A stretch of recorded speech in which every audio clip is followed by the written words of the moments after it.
Hey everybody, it's Kendra. Welcome to my channel if you're new, and welcome back if you've been here before.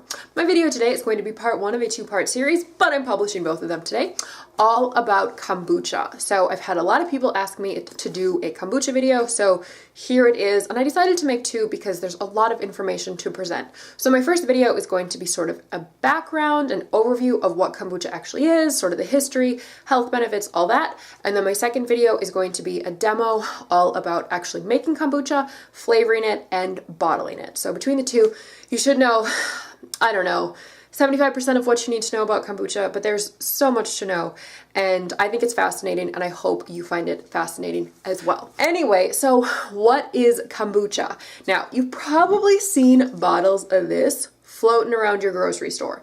This is the largest commercial producer of kombucha. It's called GT's. See, GT's. People are always like, oh yeah, I like that one that's called Synergy. So the brand is actually GT's, but Synergy is this flavor. These are both super good. This is the Gingerade, this is the Synergy, and I believe this one is raspberry, lemon, and ginger. Both are excellent. Other brands you may have seen, there's KeVita, which I don't like, and then there's another one called Health-Ade, which is my absolute favorite brand. And the reason I think I love it is because Health-Ade brews exactly the same way that I brew, which is in glass, which I think is best. Okay, so what exactly is kombucha anyway? Yeah, we've seen bottles of GT, but what on earth is this stuff?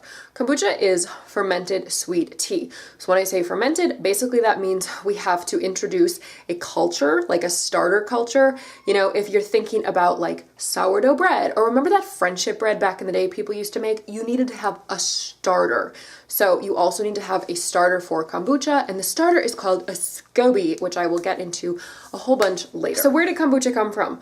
Nobody really knows. People kind of think like maybe it was China, maybe Korea, maybe Russia.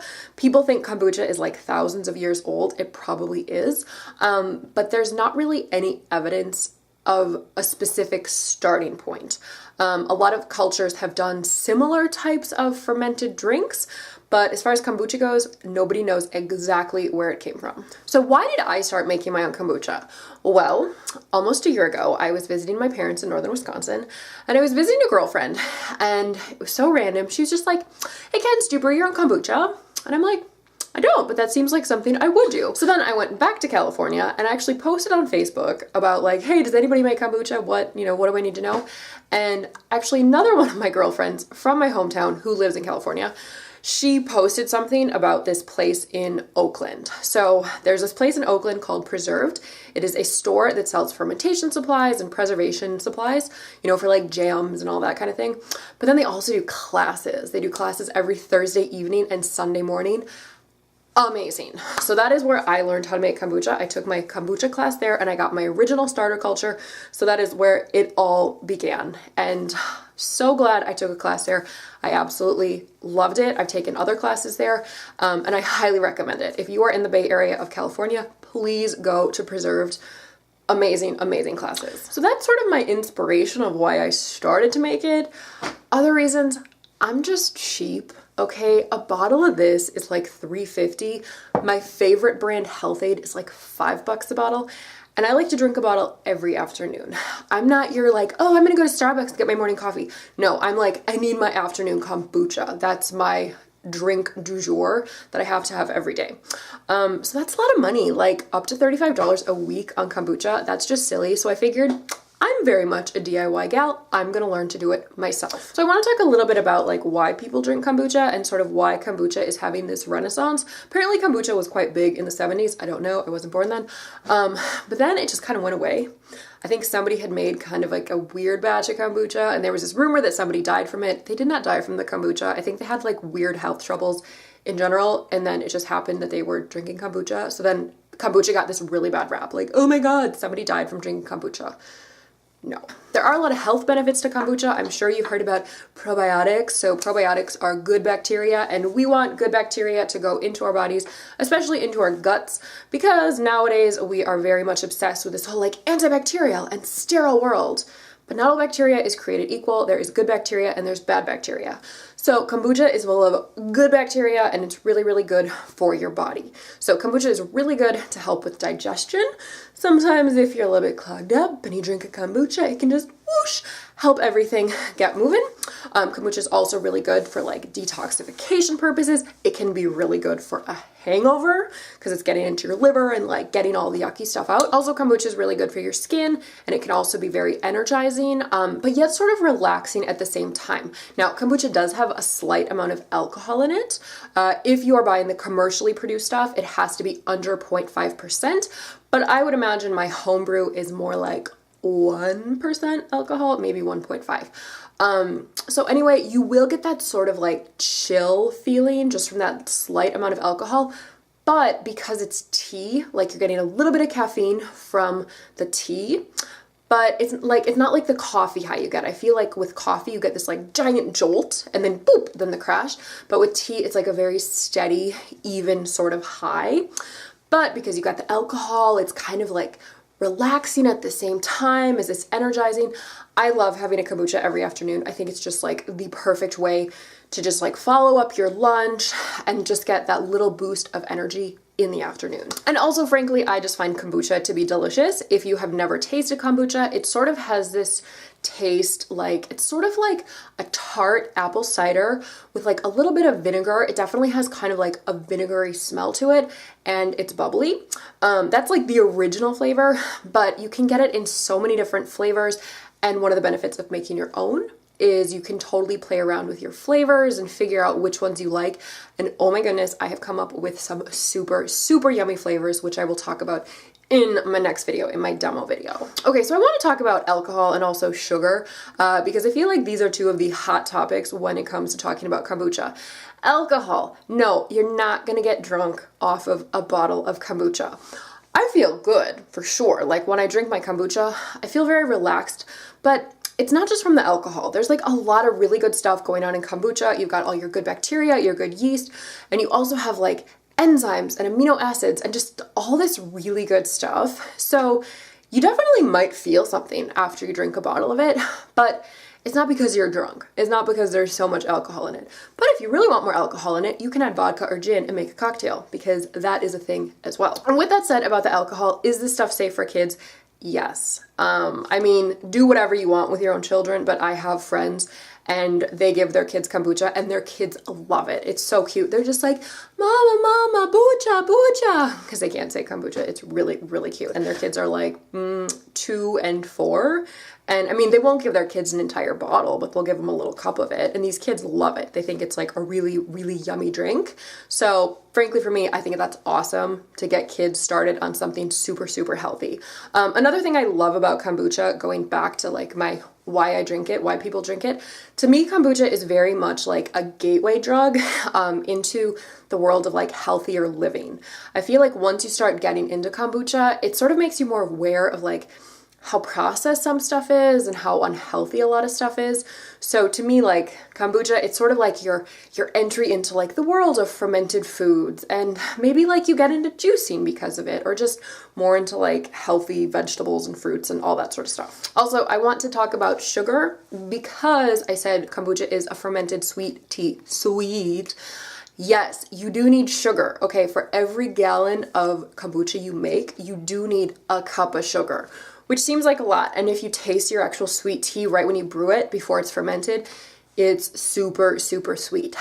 But do not think of the sugar as being, you know, something, an ingredient to make it taste sweet for you. Think of the sugar as being food for your culture, your SCOBY. That's what we call the starter culture. So the SCOBY actually needs that sugar to sort of do this whole reaction to turn the sweet tea into kombucha. So by the time you're done fermenting it and by the time you're drinking it, there's not actually a lot of residual sugar. And actually, if you let your kombucha just continue to ferment and ferment for a couple months, it would actually turn into vinegar. So if you ever mess up your kombucha and you just, it just goes a little bit too long, don't worry, you can totally just get a nice batch of vinegar after like 2 months. Okay, I want to talk about the starter culture. This is the SCOBY. This is what it looks like. So it's this weird like monster thing. This is not one SCOBY. This is a whole bunch of SCOBYs like together. Yeah, it looks really disgusting. I'm well aware, but this is a living organism and you should treat it as such and give it positive vibes because it will make you some really, really delicious kombucha. Totally looks like I'm holding like some weird type of organ. Ugh. But anyway, this is the SCOBY. It stands for Symbiotic Colony of Bacteria and Yeast. So there's this cool like relationship between the bacteria and the yeast. You know, it's like, I think it's like the yeast eats the sugar, creates ethanol, and then the bacteria eats the ethanol and turns that into like a type of acid, and they just kind of work together, and it's this really, really cool thing. So this is a SCOBY. You absolutely need this if you want to make kombucha, and you also will need some starter liquid, which is basically just already fermented kombucha. So wherever you get your SCOBY, you should also be, like, whoever is providing it should also give you a bit of starter liquid to start your own. Okay, I promise we're almost done. I just want to talk about a couple of like the common things I hear when I tell people I make my own kombucha and then I'm super, super into kombucha. I always hear people say like, ooh, kombucha's gross. Like I had this one kombucha once and it was so gross. Yeah, you know what? Not all kombucha is created equally, and I've certainly tasted my fair share of kombucha that is rank. Either it's like been fermented way too long and it's basically like drinking a bottle of vinegar, or there are other brands, I don't know what they're doing. I just don't like their process and I think it tastes kind of weird. But this is sort of like what you should be doing if you're making your own. Like start tasting a lot of different flavors, a lot of different brands, and sort of figure out what you do like. But don't think because you had one wonky bottle of kombucha that all kombucha tastes like that, because there is some amazing kombucha out there, and I think my recipe tastes really, really good, and everybody I've talked to is like, that's the best kombucha I've ever tasted. So not to toot my own horn or anything, but toot toot. Okay, another thing people always say like, oh my god, it seems so complicated to make. That's what I thought too, but kombucha is like the easiest thing ever. Basically, it probably takes about 10 days, 2 weeks for me to ferment a batch of kombucha. So that 10-day time, you don't do anything. So I maybe need like an hour every 10 days to 2 weeks to finish a batch that's already fermented and start a new batch. So it's not complicated at all. The most complicated thing for me was just kind of figuring it out and getting like all the proper vessels and the proper materials and ingredients. But don't worry, it is such a simple, super easy process, and I will explain everything in my next video. And finally, the last thing I want to discuss, is it safe to homebrew? Absolutely. I am Little Miss DIY. I love doing stuff at home. I love making my own stuff because frankly, I like having control over what I'm doing. The only real issue you have to worry about with kombucha, and you don't even have to worry about it, you just have to be not dumb and just be sanitary about what you're doing. The only issue that could really arise is mold. And mold is only going to happen if your vessel is uncovered and you get like dust or bugs. Like fruit flies can be an issue, but you just have to know kind of like how to combat them and just be very careful about what you're doing, and you won't have a problem. I've been doing this for nearly a year and I've never had mold, like knock on wood. Never had a problem. So anyway, I think it is perfectly safe to homebrew. Just don't be stupid. Just do your research and make sure you're doing everything as it should be done. Also, if you were interested in brewing your own kombucha, buy this book. Do yourself a favor. This is the Big Book of Kombucha, and this is absolutely the best kombucha resource out there, even better than my videos. Amazing book. It answers all your questions about kombucha, and frankly, it's wonderful. Excellent, excellent resource. There are other kombucha books out there, and I have some of them, and whatever, they're nothing special. Also, I just want to point out, those are all my kombucha vessels back there, so we're gonna get into that very soon, and I'll show you exactly how to do that yourself. Okay, so anyway, that's kind of a general overview about kombucha, what it is, why people drink it, la la la. And in my next video, I'm gonna show you exactly what you need to do it, like the tools and the vessels and things, and then also the ingredients, and then I'm gonna do a very quick demo about actually brewing it and flavoring. So anyway, thank you so much for watching. Like, comment, subscribe, and I'll see you in my next video. Bye!